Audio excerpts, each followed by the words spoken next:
तिहा कानी मज हो यशोककारी स्वामी तिन्ही जगाचा आई विना भिकारी आई म्हणून कोणी आई सहाक मारी तिहा कानी मज हो यशोककारी आई आत्मा आणि ईश्वर यांचं मिलन म्हणजे आई.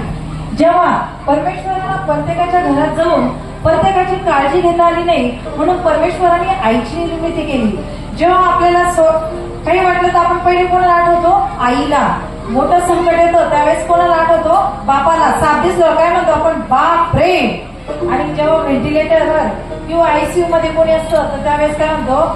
बाबाजी तुम्हीच आहात. म्हणून आयुष्यातून तारून नेण्यासाठी आपल्याला भगवंत किंवा परमेश्वर लागतो. म्हणजे मोठ्या संकटांना आपण परमेश्वराची आठवण करतो, गुरूंची आठवण करतो. असो मी मुलांना सांगते, आज मुलांना मला मार्गदर्शन संस्कार ह्या शब्दावर मार्गदर्शन करण्यासाठी बोलवलं. संसार फाटका असला तरी चालेल पण फाटके नसावेत मुलांवरचे संस्कार. गरिबी असू द्या, गरिबीने काही फरक पडत नाही, पण आपल्या मुलांवर असे संस्कार द्या की मुलं लाखो लोकात आहे आपले लेकरं चमकले पाहिजे. मुलांनो हे जे पहिली ते 10वी जी असते फाउंडेशन बॅच असते. म्हणजे काय असते? याच्यात आपण आपले जे अभ्यासक्रम असतो हा सर्व आपल्याला घडवण्यासाठी असतो. आपण आता महिन्याच्या सोप्या भाषेत सांगते, आपण कोणतीही भाजी बनवली तरी भाजीला आपल्याला फोडणी प्राथमिक द्यावीच लागते. तसं मुलांचं हे शिक्षण पहिली ते 10वी अभ्यास कसा करावा? मनापासून करा. जे कराल ते मनापासून करा. मनाच्या शक्तीला ताकदीला कसली जोड नाही. आयुष्यात अभ्यास करताना हा मनापासून करायचा. दिवसभरात वर्गात जे शिकवलं त्याचं घरी गेल्यानंतर पिरियड वाईज म्हणजे काय शिकवलं त्याचं आपण लक्ष देऊन करायचं. एकदा शाळेत होतो, घरी आल्यावर मनन होतं, चिंतन होतं आणि त्यानुसार आपण रोज शाळेत जाताना आई वडिलांचं नामस्मरण करून भगवंताचं नामस्मरण करून शाळेत जायचं. गंध घालावं. आपल्या शरीरात आदिशक्ती ही आपल्या दोन्ही याच्यात असते म्हणून त्याचं स्मरण करून गंध लावावं. अभ्यास करताना मनापासून करा, आत्मविश्वासाने करा. अभ्यास करताना काही मुलांचा कॉन्फिडन्स डाऊन असतो, मला येणार नाही मी विसरून जाईल. नाही, आपण जे करतो ते मनापासून करा. एक चॅप्टर केलं ना त्यातलं काही येऊ द्या पण ते आलंच पाहिजे. अभ्यास हा मनापासून केला पाहिजे. कारण की नुसतं करतोय म्हणून करून उपयोग नाही. अभ्यास आज आपल्या वर्गात काय शिकवलं, घरी आल्यावर आपल्याला काय करायचं? अभ्यास करण्याची एक कला. अभ्यास म्हणजे काय? सातत्य. प्रत्येक गोष्ट ती सातत्याने करायची म्हणजे अभ्यास. याला अभ्यास म्हणतात. हे वय तुमच्याकडे परत कधीच येणार नाही. म्हणतात ना लहानपण देता देवा मुंगी साखरेचा रवा आयरावाडा रत्न कळतील जसं अंकुशाचा मेवा. हे लहानपण तुम्हाला घडवण्यासाठी आहे. आयुष्यात सुख आणि दुःख या गोष्टी येत असतात. कमळावरती भुंगाई असतो, कमळाजवळ बेडूक असतं. बेडूक माती खातं आणि भुंगा त्यातला जो कमळामध्ये जो रस असतो तो रस ग्रहण करतो. म्हणून आयुष्यात अनेक असे प्रसंग येतात. प्रत्येक चांगली गोष्ट करायला खूप मोठं काळीज लागतं, वाघासारखं काळीज लागतं. जर जिजामाता नसते तर शिवाजीच घडले नसते. तसं आपल्याला काहीतरी घडायचंय, आपल्याला आपल्या आयुष्यात काहीतरी करायचंय. आता टार्गेट आपल्या डोळ्यासमोर पाहिजे. कायम आपल्या मनात एक ओळ लिहून ठेवायची, उठो जागो और आपले सिद्धांतात पोहोचो. कधी आपल्या मनात हेच झालं पाहिजे की हे बा मुलं मोबाईल पाहतात अभ्यास करायला मन लवकर मानत नाही. मानणे हा मानवी स्वभाव आहे. चांगल्या गोष्टी आपल्या आयुष्यात नको वाटतात. कारण की म्हणतात ना संत प्राप्तीसाठी ज्ञान मार्ग आणि भक्ती मार्ग हे दोन असतात. ज्ञान मार्ग खूप अवघड असतो. अभ्यास करण्यासाठी भक्ती मार्ग खूप सोपा असतो. पण भक्ती मार्ग मिळवण्यासाठी माणसाला त्यासाठी आपल्या मागच्या जन्माचं पुण्य किंवा ह्या जन्माची उत्कंठा आवश्यक असतं. तेव्हाच माणूस ह्या आपल्या भक्ती मार्गात जातो. भक्ती मार्ग मिळण्यासाठी खूप मनाची पराकाष्ठा लागते. हे सोपं नसतं. पण तुम्हाला आता ज्ञान मार्ग मिळवायचा आहे 10वी 12वी पर्यंत, तर हा ज्ञान मार्ग मिळवण्यासाठी तुम्ही जितकं चिकाटी सातत्य या आणि परिश्रम, कठीण परिश्रमाशिवाय आयुष्यात काहीच मिळत नाही. लक्षात ठेवा. कितीही श्रीमंती असली, म्हणतात ना आपले जुने लोक, माठाचं पाणी सकाळीच भरलं तरी ते संध्याकाळी संपून जातं. तसं असतं. कठीण परिश्रमाशिवाय तुम्हाला यश मिळणार नाही.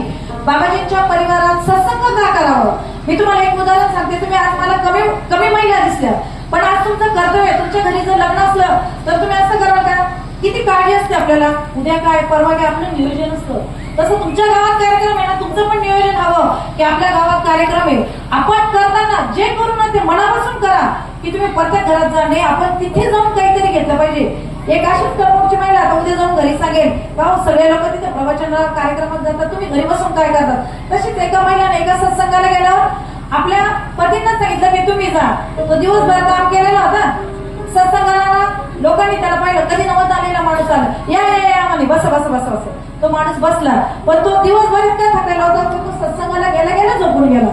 कार्यक्रम संपला, मग लोक म्हणे कार्यक्रम संपला संपला. मग त्याला कोणीतरी हालून जागा केलं, तो घरी गेला. आता त्याची त्या सत्संगात झोप झालेली होती. घरी गेला तो, त्याला कुठे रात्री झोप लागते. मग तो घरी गेला. घरी गेल्यानंतर योगायोग त्या दिवशी चोर आले त्या गल्लीत. मग तो म्हणे सत्संगात काय शिकलो. मग तो तेच म्हटलं, या या या. त्या चोरानं या या म्हटला, बस बस म्हटलं. चोर घाबरून गेले. चोरांनी जे चोरून आणलं होतं ते त्याच्या जवळ दिलं आणि चोर पळून गेले. मग चोर पळून गेले, सगळे सुटले. ती बायको विचारते, मग मी घात सत्संगात गेले, तुमच्यात खूप बदल झाला म्हणे. कसं काय एवढा बदल झाला. मग त्यावेळेस तो सांगतो की मी सत्संगात 3च गोष्टी शिकलो म्हणे, या या बसा बसा म्हणे. त्या चोराने कुशल ठेवून दिलं. मग त्याने खरी घटना, माणूस किती काय असो पण बायकोशी सगळं खरं बोलतो, हे तर तुम्हाला मान्य आहे. मग तो बायकोशी खरं सांगतो की मग मी तिथे जाऊन झोपलो, पण मला तिथे ह्या 2च गोष्टी शिकायला भेटल्या. ते चोराने सगळं धन तिच्या जवळ दिलं. मग त्यावेळेस ती बोलली, हे भौतिक धन आहे. भौतिक, कारण की ती बाई हुशार होती, ती सत्संगात कायम जात होती. म्हणून तिला असं वाटत होतं मी जाते तर माझ्या नवऱ्याने पण तिथे जाऊन काहीतरी 2-3 गोष्टी शिकावं. म्हणून ती बाई त्या कल्पनेने त्याला सांगत होती. मग त्याला त्यावेळेस कळलं की या 2 गोष्टींनी जर माझं इतकं आर्थिक समाधान झालं, जर मी मनापासून केलं तर माझं आत्मिक समाधान किंवा माझा आत्मा किती पवित्र होईल, या त्या दिवशी त्याला कळलं. हे तुम्ही सगळ्यांनी दुःख करायचे किंवा नाही. हे पहा, सगळ्यात जन्माला येतात. जन्म आणि मरण हे जीवनातलं अटळ सत्य आहे. जन्माला येतो त्यावेळेस आपण निर्वस्त्र असतो. पहिली आंघोळी आपल्याला दुसराच कोणीतरी घालत असतो. मेल्यानंतरही तेच आहे. आपण सगळं, जोपर्यंत माणूस जन्माला येतो तेव्हा त्याचं वजन असतं. मेल्यानंतरही त्याचा श्वास निघून गेला, खाली जी उरते ती फक्त बॉडी असते. जन्म आणि मरण या श्वासातलं जे अंतराळ असतं, या जन्माला येणं हे आपलं नशीब, मरण येणं हा आपला काळ, मरण येणं हा आपला काळ, मिळायला आयुष्य आनंदात घालणं हे आपलं भाग्य. आणि पण मेल्यानंतर आपण कीर्तिरूपी जिवंत राहणं हे आपलं सौभाग्य किंवा आपलं हे कर्म म्हणायचं की ज्याने चांगलं कर्म केलं त्याचं नाव आश्रमावर असतं. म्हणून जन्म आणि मरण यातून जगता जगता आपण असं काहीतरी कर्म करून जायचं की प्रत्येकाला आपला हेवा वाटला पाहिजे. असो संसार फटका असले तरी चालेल, पण फटके नसावेत संस्कार. की मुलांना इतके चांगले संस्कार घ्या की कोणी म्हटलं पाहिजे हा मुलगा कोणाचा, हा कोणत्या सत्संगाला का जावं. आमची आज ही 3री पिढी आहे. बाबाजींच्या कार्यात अनेक प्रसंग हे आहेत. आयुष्य असं सुख आणि दुःख हे एकच नाण्याच्या 2 बाजू असतात. जसं सुख उपभोगायला लागतं तसं दुःख उपभोगायलाही ताकद लागते. कारण की म्हणतात ना, भगवंत दुःख त्यालाच देतो की त्याच्यात सहन करण्याची ताकद आहे. दुःख सहन करायलाही खूप काही मोठी ताकद लागते. लेकरांनो, हे आयुष्य तुम्हाला मिळालं, देहाकडून देवाकडे जाताना मध्ये देश लागतो. या देशाचं आपण काहीतरी देणं लागतो. या देशासाठी काहीतरी करून जाण्याची एक वृत्ती आपल्या मनात पाहिजे की नाही मला काहीतरी या देशासाठी करायचंय. जन्माला तर सगळेच येतात, प्रपंच संसार हे सगळे लोक सगळे करतात, पण आपल्याला वेगळं काहीतरी करायचंय हे ध्येय आपल्या डोळ्यासमोर पाहिजे. कारण की म्हणतात ना, श्रीमंती कशाला म्हणायची हो. श्रीमंती म्हणजे काय, भौतिक श्रीमंती, करोडपती आहे, खूप मोठा बंगला आहे, त्याला जर घरात सुख नसेल ती श्रीमंती नसावी. श्रीमंती कशाला असावी, मनाची श्रीमंती असावी. या भौतिक श्रीमंतीपेक्षाही समृद्धीपेक्षाही त्याची मनाची समृद्धी खूप मोठी असावी. तो व्यक्ती माझ्या मते खूप मोठा श्रीमंत असावा. आणि सौंदर्य कशा असावं, हे भौतिक सौंदर्य काही कामाचं नाही. एक ना एक दिवस आपण हे विसरून जाऊ. भगवंताने हे अनेक रूप निर्माण केले. सांगा बरं, माझ्यासारख्या व्यक्ती किंवा आता एखाद्या व्यक्ती दाखवा. आज माझे मिस्टर विजय भाऊ नाहीये, पण मला असं मी काय म्हणायला सांगते की ते बाबाजींबरोबर आहे असं मी मनालाच समाधान मानते. पण इथे आल्यानंतर पुन्हा मला जाणीव होते, पुन्हा म्हणते नाही ते बाबाजींबरोबर असंच. म्हणून मी मनाला कुठेतरी आवड घालते, पण पुन्हा कुठेतरी खसते. पुन्हा सांगते नेत्रा मागे बसेल, मागे बघशील तर तुला अनुभव मिळतील, आजूबाजूला बघशील तर तुला सत्य दिसेल. आपलं दुःख कोणाला किती सांगा कमी होणार आहे का. दुःख दाखवून सांगून कमी होत नाही. दुःखाशी आपल्यालाच लढावं लागतं, सामर्थ्यपणे आपल्यालाच उभं राहावं लागतं. पण हे केव्हा शक्य आहे, जेव्हा ते भगवंताची मनापासून प्रार्थना कराल. जेव्हा परमेश्वराची तुम्ही मनापासून प्रार्थना करतात ना, त्यावेळेस परमेश्वर तुम्हाला ह्या आनंद मनातील सुमधुर फळे चाखायला देतात. म्हणून परमेश्वर गुरुद्वाराची किल्ली म्हणजे प्रार्थना आहे. म्हणून मनापासून भगवंताची प्रार्थना करा, परमेश्वर ऑटोमॅटिक मार्ग दाखवेल. चालल्याशिवाय पर्याय नाही. थांबला तो तिथेच संपला, जो थांबतो तो तिथेच संपतो, आपल्याला कोणीच विचारणार नाही. म्हणून न थांबता फक्त आणि फक्त आपला मार्ग काढत जाणे हेच योग्य आहे. हे लक्षात ठेवा. मी कन्या सरांना विनंती करते की संस्कार त्या विषयात आमच्या गुरुकुलातील खूप सुंदर असं गाणं आहे, ते सादर करावं असं मी त्यांना विनंती करते. धन्यवाद ताई। जो परिश्रमिक नहीं होते वो कभी बंधित नहीं होते, जो कभी परिश्रमिक नहीं होते वो कभी बंधित नहीं होते, और जिन्होंने न देखा हो दामन काटों का, अरे वो फूल कभी सुगंधित नहीं होते, वो फूल कभी सुगंधित नहीं होते। खऱ्या अर्थानं आपल्या मेहनतीतनं आपल्या कार्यातनं एक आपला स्वतःचा आगळा वेगळा ठसा उमटवणं खरंच ते कार्य सार्थ ठरतं। आणि विजूभाऊंचं कार्य आणि गुरुकुलची परंपरा हे कार्य तितकंच सार्थ आहे। म्हणून एक आपलं मूळ वेरूळच्या गुरुकुलमध्ये असावं ही बाबाजींची इच्छा होती।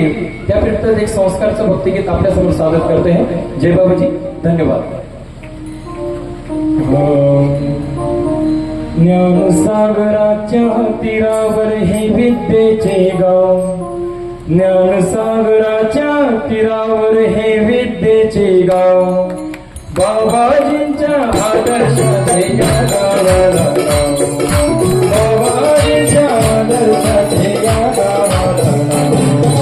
ज्ञानसागराच्या तीरावर हे विद्येचे गाव, ज्ञानसागराच्या तीरावर हे विद्येचे गाव, बाबाजींच्या आदर्शाचे या गावाला नाव, बाबाजींच्या आदर्शाचे या गावाला नाव।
बाबाजींच्या गुरुकुलमध्ये ज्या संस्काराची चांगली या ठिकाणी होते, हे गुरुकुल परंपरा आज विद्यार्थ्यांच्या आपल्याला या ठिकाणी दिसत आहे।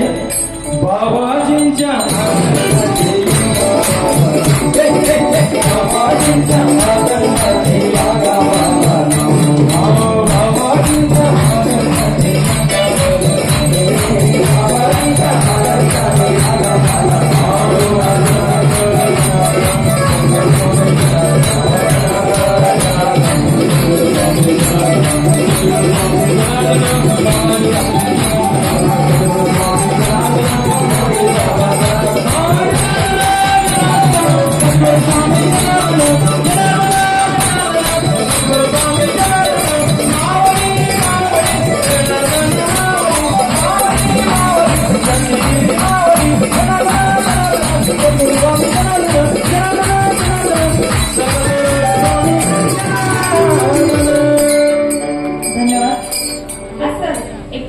एक व्यक्ती बाबाजींकडे गेला आणि म्हणाला की हो मी काय करू जेणेकरून तुम्ही काय करावं की जेणेकरून मला आनंद मिळेल, समाधान मिळेल, आणि तुम्ही एवढा त्रास कसा सहन केला की माझं आयुष्य किती, मला एवढे प्रश्नाचं उत्तर द्या।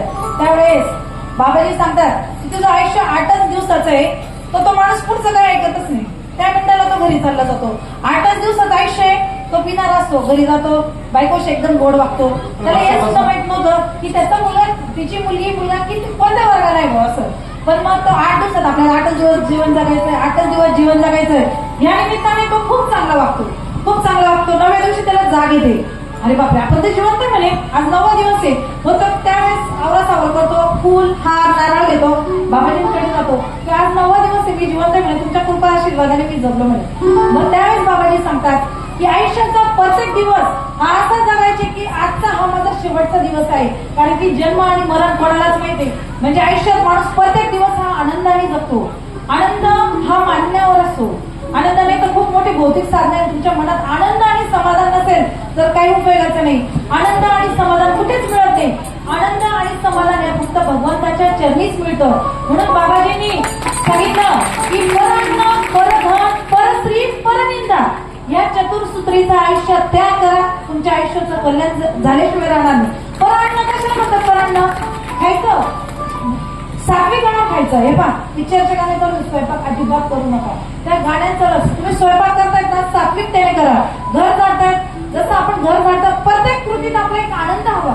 घराचंही काम कमी नका समजू, पण आपल्या कृतीत, आपल्या वागण्यात आपण लोकांसमोर आदर्श उभं राहिलं पाहिजे की वागणं असावं तर असं. कारण की आपण घर जातो तर मनातून सुद्धा आपला केअर झाडला गेला पाहिजे. अन्न म्हणून ते सात्विक आहार वाढवा. आहारातच ऊर्जा असते. आहार जर चांगला असेल तर विचार चांगले असतात. आणि चांगल्याच घरचं अन्न खा, म्हणजे असं नाही का खूप श्रीमंताच्या घरचं खा, असं नाही. गरीबाच्या घरचं खाणं, नेवनटकेपणा आणि शुद्ध विचाराने केलेलं अन्न म्हणजे चांगलं अन्न. परान्न, परधन, हा शर्ट आपला फटकाय पण हा आपला आहे, याचा आपल्याला स्वाभिमान हवा. दुसऱ्याचं घेऊन चोरून आपण कधी श्रीमंत होत नाही. म्हणतात ना आपल्या खाद्यशिवाय दुसऱ्याने दिलेलं काही पुरत नाही, म्हणजे दुसऱ्याने दिलेलं पुरत नाही. आपल्या कष्टाची दमक ठेवा. परधन, परस्त्री, परमातेला माते समान मावा, परपुरुषाला आपल्या भावासमान माना. चारित्र्य संपन्न जीवन म्हणतात ना, आरशाला एकदा तडा गेला तो किती हे करा तरी पण तो पूर्ण होत नाही. म्हणून परस्त्री, परधन, परान्न, परनिंदा कोणी काही करू, आपण दुसऱ्याची निंदा, तुम्हाला त्याचा राग आला ना त्याला तोंडावर समजून सांगा. कारण की तुमचे विचार चांगले आहेत ना तर त्याला राग येणार नाही. पण दुसऱ्याची निंदा कधीच करू नका.